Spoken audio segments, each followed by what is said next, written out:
자, 민주당과 국민의힘으로 한번 가보겠습니다. 어대 땡. 자, 어대 명 이야기부터 한번 해볼게요. 지금 제가 계속 말씀드려옵니다만 민주 진영에서는 이재명 대표가 대통령이 되는데 이견이 없어요. 그 민주 진영, 진보 진영 다 합쳐도 이견은 없습니다. 심지어 저쪽에서도 이재명 대표가 대통령 된다는 거에는 사실 이견 없죠. 그걸 대세론이라고 하는 겁니다. 돌발 변수가 있을 수 있죠. 그래서 이화영 쌍방울 대북 송금 이런 것들, 뭐 위증교사 이런 것들이 튀쳐나오면서 이재명 낙마를 위해 동분서주하고 있는 거예요. 그러니까 한동훈이가 형사소추 대상은 아닌데 재판은 받아야 될걸? 이렇게 했더니 오늘 조국 대표한테 까인 거죠. 그렇죠. 법도 모르는 새끼가 뭘 한다고 그래. 뭐 그래도 한동훈은 그런 발언을 한 이유 중에 하나가 한동훈도 이제 이재명 대표가 대통령이 될 거라는 것도 자기도 이제 알고 인정하고 있다라는 부분이기도 그러니까 보도에 하죠. 의하면 예. 확정된 건 아닙니다만 보도에 의하면 이재명 대표가 다음 주에 당대표 사퇴하고 당대표 대리를 박찬대 원내대표가 할 거다. 왜? 전당대회에 나가야 되기 때문에 저는 그게 맞는 것 같아요. 분명히 이재명 대표의 연임은 일장일단이 있어요. 근데 현재 상황이라면 차라리 이재명 대표가 연임하고 이번에 당헌당규 바뀌었잖아요. 그래서 예외 조항 적용을 해서 윤석열이 탄핵되면 대선 출마할 수 있게. 근데 그것도 지랄지랄 하셨던 분들이 좀 계시긴 했지만 저는 좀 한동훈 위원장의 그런 집착, 이재명 대표에 대한 집착은 스토킹. 예. 좀 그렇습니다. 진짜 스토킹 같습니다. 근데 지금 뭐냐면 지금 나오고 있는 게 김민석 러닝메이트 뭐 이런 건데 저도 저 이야기는 제가 여러 번 들었습니다. 그래서 지금 이런 거지. 이 최고위원 회의에 셀럽들이 들어가 주면 좋아요. 근데 이번 최고위원 회의는 본인들의 총선과 무관한 최고위원 회의잖아요. 여러분들 기억하시겠지만 최고위원 했던 분들 지명직 송갑석 빼고는 다 공천됐습니다.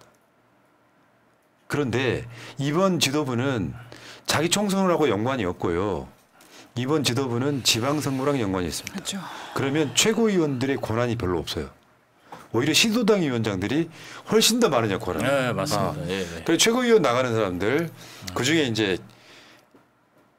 우리가 지금 일기 이재명 체제 지도부에 셀럽들이 많아서 선택과 집중도 되고 사람들 어떤 시선도 모을 수 있고 스피커 역할이 더 컸다라고 이야기하는 거 있잖아요. 오늘 그렇죠. 최고위원 회의 때 정청래는 무슨 말 했대, 박찬대는 무슨 말 했대, 서영길은 무슨 말 했대, 뭐 고민정은 무슨 말 했대, 이재명 대표는 무슨 말 했대 이런 얘기 하잖아요. 네, 맞습니다. 근데 그런 거랑 똑같은 것처럼 이번도 보면 나오는 이야기가 틀린 말 같지가 않아요. 그러니까 수석 최고위원회 김민석, 당대표 이재명 이렇게 체제를 끌고 가려고 한다는 얘기가 그냥 크로스로 복수로 들었기 때문에 틀린 말은 아닐 것 같고 그다음에 지금 출마 예상자들이 대략 이야기를 들어보면 정봉주, 봉도사 나온다는 얘기 있고요.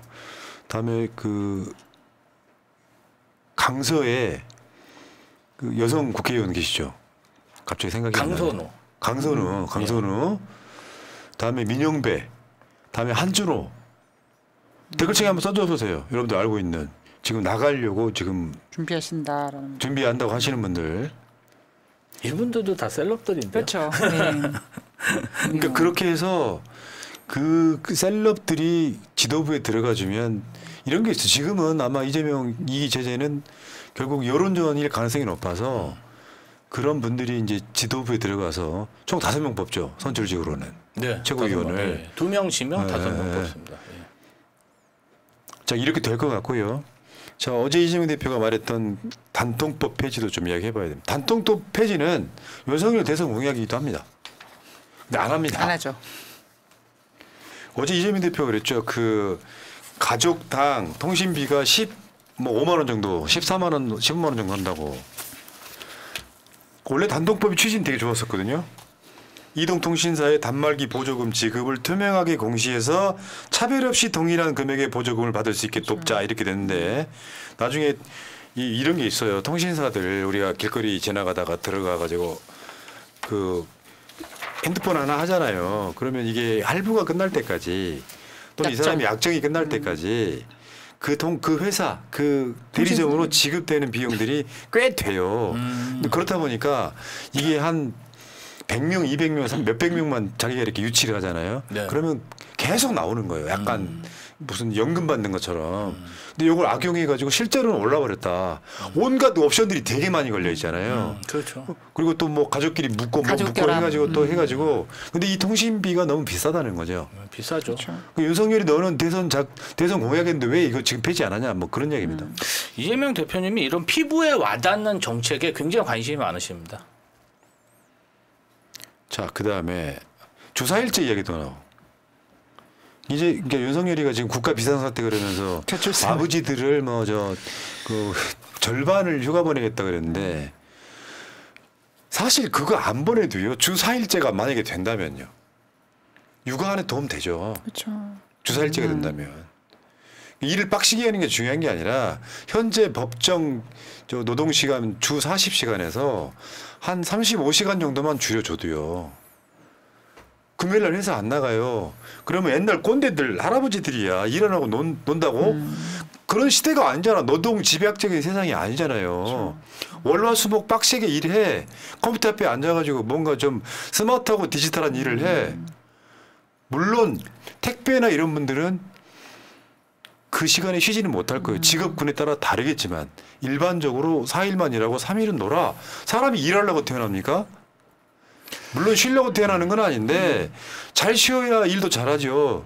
그러니까 우리가 문재인 대통령 때 유행했던 단어가 워라벨이었잖아요. 그러니까 뭔가 그 여유가 있는 삶. 그래서 대부분 금요일 저녁에 막 고속도로가 막히는 이유가 뭐 반차 쓰고 이제 뭐 1박 2일, 2박 3일로 여행 간다. 그런 부분이 있었는데 사실 지금 같은 경우에는 사실 이재명 대표님께서 저 주 4일제를 띄운 의미 중에 하나가 뭐냐면 그 기본소득과도 관련이 있는데 AI가 대부분 이제 그 직업들을 다 점령하지 않을 겁니까? 그럼 당연히 기본소득을 깔고 인간이 인간다운 삶을 가져야 되고 그 안에서 또 어떤 기본소득 가지고 소비가 이루어지면서 정말 우리가 바라는 굉장히 인간적인 그 세상을 꿈꾸시는 거잖아요. 근데 윤석열이가 그걸 뭐 아예 할 생각은 없는 거죠. 그러니까 이재명과 윤석열의 차이는 그런 거예요. 난 성남시장이 어떻게 보면 이재명 대통령의 신의 한 수였다고 생각해요. 밑바닥에서 행정을 해본 사람이 눈에 마이너스를. 보이는 게 많은 거예요. 윤석열이 뭘 보이겠어요. 어디 저작글에 나가면 술집이나 보이지. 근데 이재명 같은 사람은 폐지 리어커 끌고 가는 할아버지가 보일 거예요. 그 차이라고 저는 생각합니다. 그러니까 이재명 대표를 악마로 생각하고 싫어하는 사람들은 이재명 대표의 모든 행위가 악마로 보일 거예요. 근데 이거는 이재명 대표가 몸에 체질화돼 있는 거예요. 일반 서민의 삶을. 집이 찢어지게 가난해서 그 나이 때 중학교도 못 가는 경우 드물어요. 아주 옛날 사람 아니잖아요. 이재명 대표 이제 60 정도 된 사람이에요. 근데 집안이 못 살아가지고 초등학교밖에 못 나오고 중학교 때부터 공장에 끌려간 사람이에요. 그때 이미 팔을 다쳐가지고 장애인이 된 사람이에요. 그 이재명 대표의 눈에 뭐가 보이겠어요? 이런 게 보이는 거예요. 우리가 살면서 있잖아요. 윤석열이처럼 사실 무의도식한 자 아닙니까? 아버지가 잘 살고 대학 교수여가지고 뭐 사법시험 준비하는데 9년 동안 기다려주는 그런 집안에 사는 애가 국민의 삶을 알겠습니까? 이번에 저출산 대책한다고 어린이집 갔잖아요. 거기 대기업 유치원에 갔어. 그때 HD 현대산업개발인가 거기로 갔어. 야, 알아요 얘가? 거기 시설 얼마나 좋을 거야. 문제는 주 4일제 같은 것도요. 배부른 소리가 아니에요. 꼰대 어르신. TK 꼰대 어르신. 당신의 자녀가 있잖아요. 주 4일만 일하고 월급 많이 받으면 어떻게 돼요? 좋은 거예요. 근데 이 어르신은 자기 자녀랑 사이가 안 좋은 사람이라 내 새끼 엄청 막 개고생하길 바랄까? 그럴 수도 있겠다. 그런 생각 갖고 있는 사람들이 자기 자녀들이랑 사이가 좋을까요? 얘기가 이상하게 생긴 하는데 주 4일째 근무하는 게 정상이에요. 이미 로봇가 일을 하고 AI가 일을 하는 시대 아닙니까? 직종에 따라 다르겠지만. 그러면 이거를 생각할 수 있는 장기 비전, 미래 전략이 없는 사람이 어떻게 대통령을 해요? 사실은 이재명 대표의 이 주 4일제 정책은 굉장히 반복적으로 얘기하고 계십니다. 그게 안 되면 있고요. 일단 4.5일제만 해. 금요일 오전까지만 근무하게끔 하라고.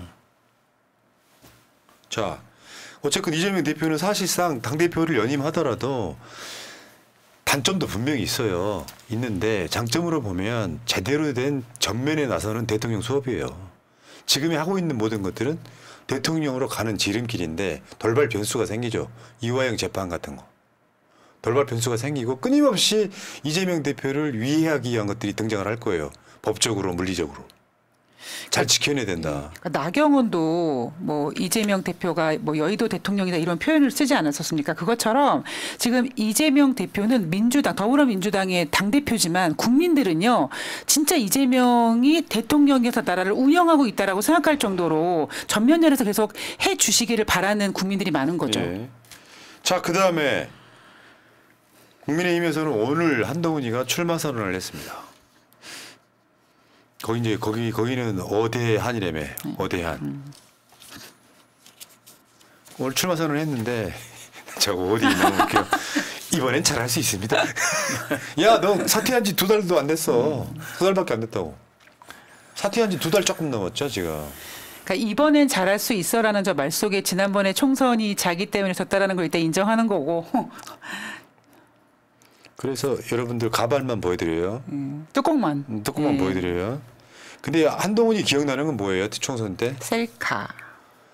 후보들을 밀어내고. 여러분 있잖아요. 저 포털 가셔가지고 한동훈 셀카를 검색하고 이미지로 들어가 보시면 정말 수만 건 나옵니다. 얘 나와가지고 연설을 한 3분밖에 못해. 여러분 하면서 저희가 똑같아 근데. 저희가 fun아님 똑같은데요? 성대모사가? 어디가 똑같습니까? 여러분. 그래놓고 그러니까 컨텐츠가 없었던 애고 그 중에 컨텐츠 기억나는 게 2조 심판이었죠. 그렇죠. 나머지 기억나는 하나라도 있어요. 아, 통닭은 기억나요. 근데 얘가 사실 지금 내가 봤을 때는 수사를 피하게 한 것도 있어요. 특검을 피하게 한 것도 있고 어찌됐건 잊혀지면 안 돼. 얘가 예를 들어서 비대위원장 하면서 비례대표로 들어왔다면 되는데 나가서 당선될 생각이 그러니까 당선된 가능성이 없으니까 지역구나 나왔어. 비례대표 뭐 무슨 한동훈이 지가 비례대표 꿰찬다는 소리 들을까봐 비례대표도 못 나왔어. 그러니까 얘는 그냥 아예 이제 야인이 된 거예요. 그래서 2달 만에 기어 나오는 거야. 셀카 한동훈이 선생님께서. 그래서 지금 이게 오늘 그 출마 선언하기 전에 이런 소문이 돌았죠. 여의도의 선거 명당에 계약했다. 선거 명당에 계약했다. 아, 새끼들 무속은 님이 아니 뭐 이왕 할 거 서초동 아크로비스타에다 개설했으면 더 좋았을 텐데 검사들하고 잘 통하고. 저 되죠. 건물이 지금 한동훈이 들어갔다는 건물. 이낙연도 들어갔었다고 하더라고요. 네. 자, 근데 여기 이제 내부 견제가 만만치가 않죠. 이철규. 저거는 지금 윤석열 뜻이 지금 밖으로 나오고 있다고 봅니다. 지금 현재까지 오늘까지는 친윤들이 그 도봉에 안기령 이기고 당선된 그 친구 있죠. 김재섭이를 밀었대요. 쉽게 표현하면 이준석 모델로. 근데 김재섭이가 안 하겠다고 한 거고. 그러니까 계속 지금 이철규는 한동훈이를 견제하고 있어요. 검찰 중간 간부에 불과해. 니까짓게 어떻게 윤석열이랑 갈등 겪고 이거거든요. 지금 저는 맥락이. 어찌 보면 이철규가 저렇게 한동훈을 견제하는 게 윤석열의 마음일 수도 있지만 저는 김건희의 마음이 더 많지 않을까라는 생각을 합니다. 아마도 왜냐하면 지금 부부가 관계가 안 좋아요. 그런데 오늘 드디어 친윤 핵심이 출마 가능성을 내비쳤습니다. 원희룡입니다. 왜냐하면 지금 윤상현이나 나경원 등은 반윤은 아닌데 친윤 느낌이 좀 컨트롤이 좀 안 될 가능성이 높고, 그리고 나경원이 저번에 말 실수하는 바람에 그 국민의힘 지지층들의 좀 민심을 좀 잃었고요. 한동훈이가 들어오는 건 제일 싫어해. 우리 저 박지원 전 국정원장께서 하신 말입니다.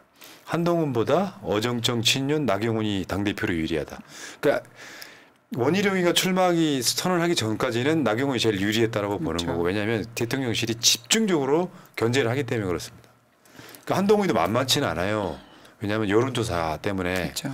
여론조사는 이 느낌에서는 한동훈과 윤석열을 국민의힘 지지층들이 한 몸으로 아직도 보고 있는 거고, 정치권에서는 한동훈과 윤석열의 갈등이 심각하다고 보는 거죠. 이 갭이고요. 이준석의 견제도 있습니다. 한동훈 라인업 몽둥이 들면 먼저 튈 사람들이다. 저 몽둥이 드는 사람이 누구냐면 윤석열이에요. 그러니까 지금 그러니까 한동훈이 자기 캠프를 꾸리겠다고 그 거론되는 현직 국회의원들이 있어요. 비대위 할 때 같이 했던 사람들, 자기가 공천했던 사람 중에 한 30명 있나 봐. 국민의힘 내에서. 근데 이 사람들이 한동훈의 라이름이라고는 하지만 윤석열이 기침 한번 하면 멍둥이 들면 먼저 튈 거다. 근데 이준석의 저 표현은 맞는 말 같습니다.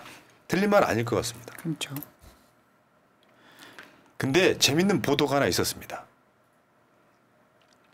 이건 재밌는 보도가 아니고 실제로 저 한동훈의 장인 진영구가 검사 출신이잖아요. 진은정의 아버지이기도 하고 저 자기 동료 여검사를 성폭행한 처남의 아버지이기도 합니다. 진동균이. 네. 근데 그 장인 진영구가 주가 조작에 연루되던 정황들이 있었어요. 여기에 나중에 이승기 현밀히 그러니까 이승기 장인과도 연관 있는 그렇죠. 사건이에요, 이게. 근데 매일경제인가 보도에 뭐가 나왔냐면 한동훈 캠프에 진중권, 김경률 그리고 장인 저 진영구가 돕고 있다라는 보도가 나왔다가 삭제가 됐어요. 그래서 그게 사실이냐 아니냐가 굉장히 지금 그 초미의 관심사 중에 하나입니다. 저 진영구가 한동훈 캠프의 사실상 좌장이다. 끌어가고 있는 리더다. 거기에는 진중권도 있고 김경률도 있다. 이 보도가 나왔습니다.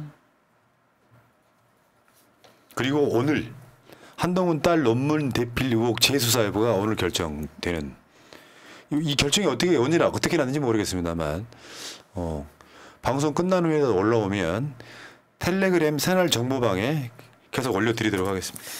그러니까 지금 대부분의 사람들이 전망하는 게 뭐냐면 한동훈이 국민의힘 당대표가 되려고 하는 거를 아마 윤석열이 적극적으로 막을 거다 이런 의견이 있지 않겠습니까? 근데 또 일각에서는 둘이 워낙 한 몸이다 보니까 서로의 그 약한 뭐 비리 이런 거를 너무 알고 있기 때문에 윤석열도 조심할 수도 있을 것 같다라는 얘기를 하고 있지만 여전히 대한민국의 대통령은 지금 현재까지는 윤석열이다 보니까 한동훈이 먼저 제거될 가능성이 더 큰 거겠죠. 맞아요. 그러니까 이거는 이제 이게 대통령실이 움직인 증거로 나는 원희룡 봐요. 그렇죠. 그 대통령실에 이제 그러니까 정무수석 정도 되는 자가 원희룡을 만났을 가능성 매우 높거나 아니면은 비공개로 원희룡을 불러서 윤석열이 직접 술 먹으면서 이야기를 했거나 왜냐하면 친윤이라고 대표되는 사람의 주자가 없기 때문에 그렇죠. 김재섭이가 거론되고 그랬던 거잖아요. 그러면 이제 모르겠어요. 안철수는 이미 포기했어요. 또 철수했어요. 그러면 지금 현재로서는 이제 이름만 거론되고 있는 거잖아요. 그것도 전당대회 시기도 민주당하고 거의 비슷합니다. 근데 민주당에서는 강력한 리더십, 대세, 이재명 대표가 사상 초유의 당대표 연임이라고 지금 하는 건데 이거는 뭐 사실 이견의 여지가 없어가지고. 아니 근데 참 저희가 진짜 당대표 중간에 그만두시는 분은 봤어도 일을 잘해갖고 연임하시는 분은 처음이라 조금 당혹스럽긴 합니다. 맞죠. 그러니까 이게 달리 말하면 이재명 대표가 그만두고 대선을 3년 정도 남겨놓는다면 3년이요? 사실 민주당의 새로 오는 당대표는 윤석열 정권의 한덕수 같은 게 돼버려요. 그렇죠. 바지 총리처럼 바지 대표가 되고 예를 들어서 두 번의 결자가 생기는 거예요. 심리적으로는. 뭐 정책 하나 할까요 하면은 그 바지 당대표의 실제로 실세인 이재명 대표의 뜻은 뭔지가 궁금해지는 상황이 만들어집니다. 그렇죠. 그러니까 일장이 일단 분명히 있고요. 그러니까 아까도 이제 그 국회 상황에 대해서 제가 그런 얘기를 했는데 민주당이 18개 상임위원회 다 가져오면 좋겠지만 분명히 리스크도 있기 때문에 그것까지도 바라보는 시각들이 이재명 대표를 비롯한 지도부에 있는 겁니다. 다 가져왔으면 좋겠지만 좋은 점만 있으면 무조건 가져오죠. 근데 가져오는 과정도 명분이 있어야 그렇죠. 되는 거예요. 명분은 그렇죠. 명분이 있어야죠. 정치가. 그 명분을 만들기 위해서 지금 국회의장도 열심히 뛰고 있는 부분이 있기 때문에 저 개인적으로 우원식 안 좋아하는데 이거를 이제 달리 말하면은 우원식 의장이 저는 이런 면에서까지 지금은 욕할 타이밍이 아니라고 말씀드렸던 거고요. 그 민주당도 민주당 입장이라는 게 있고 이런 상황들이 있어서 결론 이번 주까지 원구성이 안 되면 다음 주에 아마 본회의 열리고 나머지 상임위원장 뽑을 거예요. 그리고 이번 주 금요일 방송하는 시점 내일은 가장 재밌는 이벤트가 있는 거고 그보다도 여러분들이 아셔야 될 거는 최혜병 특검법 그리고 방송 3법 등 과방에서 올라온 그 법들이 내일 법사위원회를 통과하는 날이기도 합니다.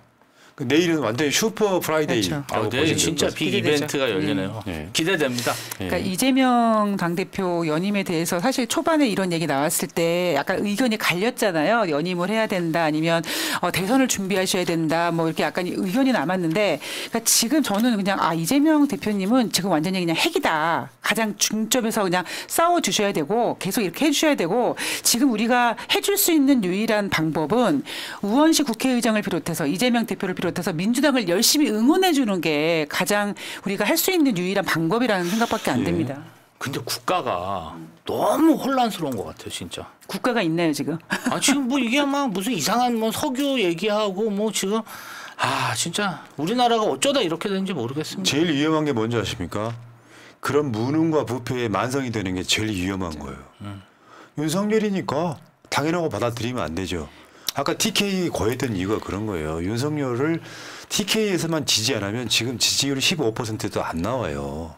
그러니까 주식시장에서 왜 그런 얘기 하잖아요. 가장 큰 리스크가 오너 리스크라고. 지금 대한민국은 오너 리스크를 지금 겪고 있는 겁니다. 아니, 그래도 이렇게 디올백 같은 거를 받는 영상이 나왔는데 수사조차 안 하고 소환조차 안 하는 그런 시기가 있었습니까?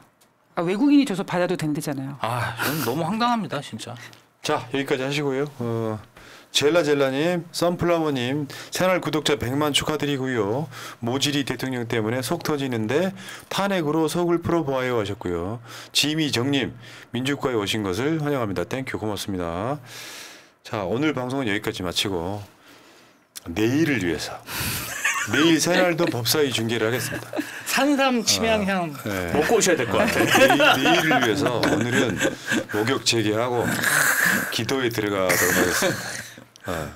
자, 오늘 방송 여기서 마치겠습니다. 고맙습니다. 고맙습니다.